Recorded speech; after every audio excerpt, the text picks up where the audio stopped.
Muy buenas tardes, ¿cómo están?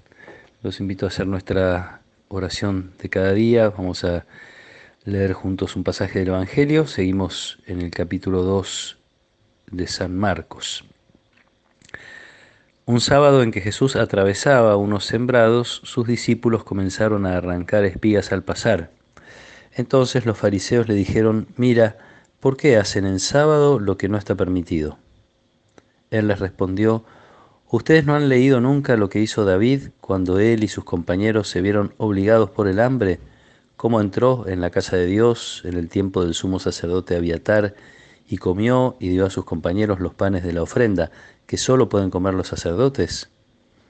Y agregó: el sábado ha sido hecho para el hombre y no el hombre para el sábado, de manera que el Hijo del Hombre es dueño también del sábado. Palabra del Señor. Parecen incansables los que quieren acusar a Jesús y a sus discípulos.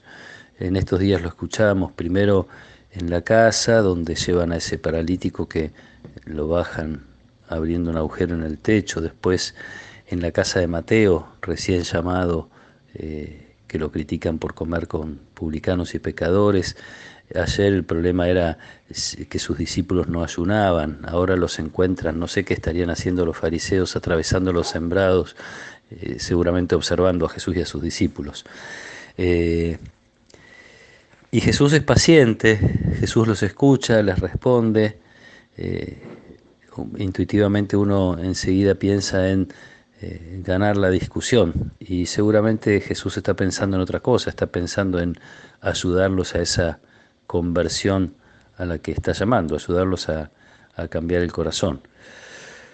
Ellos lo cuestionan a Jesús y a sus discípulos a partir de una interpretación que habían hecho las autoridades de lo que es el descanso del día sábado. Y Jesús les responde no con una interpretación, sino con una realidad que está expresada, contada en la Biblia. Les responde con la misma palabra de Dios, que involucra ni más ni menos que a David, que es como el modelo para el pueblo de Israel, es como uno de los grandes padres, el rey David, de cuya descendencia se espera el Mesías, el que fue considerado el mejor rey que el pueblo tuvo, bueno, etcétera. Y el sentido que Jesús le quiere dar al releer este acontecimiento en realidad es el sentido original del espíritu de la ley.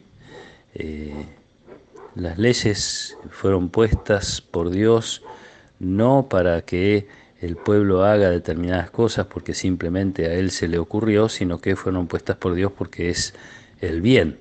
En este caso es mucho más fácil de entender. Las sociedades tardaron mucho más, la mayoría de las sociedades tardaron mucho más en descubrir y legislar la necesidad del descanso semanal, la necesidad de descansar en medio del trabajo. El descanso que es no solamente no estar trabajando, sino tener oportunidad de alimentar los vínculos familiares, alimentar la relación con Dios, también y especialmente esto en el pueblo de Israel. Es mucho más fácil en esta ley entender el bien que está detrás, que le hace decir a Jesús: el sábado fue hecho para el hombre, no el hombre para el sábado. La ley fue hecha para el hombre, no el hombre para la ley.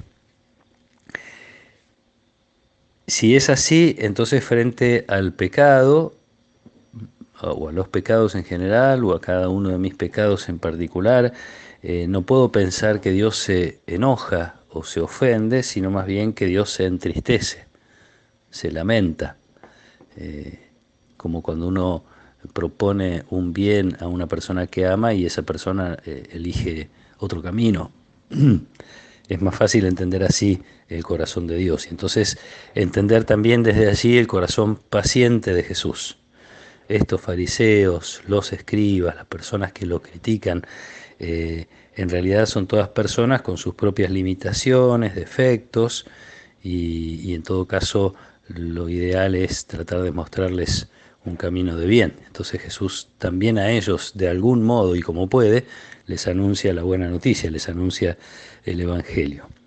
Mirar así los propios pecados y los pecados ajenos nos pone un poquito más cerca de la misericordia de Dios y un poquito más lejos de la dureza de los fariseos, de los escribas, de los doctores de la ley, de quienes hacen de la ley una cosa pesada y que hay que cumplir sí o sí, simplemente porque así está dicho y sin muchas razones. Y entonces nos acercamos un poquito más a la misericordia de Dios, que nos propone un bien, que a veces nos cuesta alcanzar, que a veces nos cuesta entender, que a veces lo vemos, sabemos cuál es el bien, pero no nos sentimos con fuerzas de abrazarlo, de hacer lo que nos conviene o de dejar de hacer lo que nos hace mal. Pero en todo caso, la mirada es diferente, es, como digo, una mirada más parecida a la de Dios.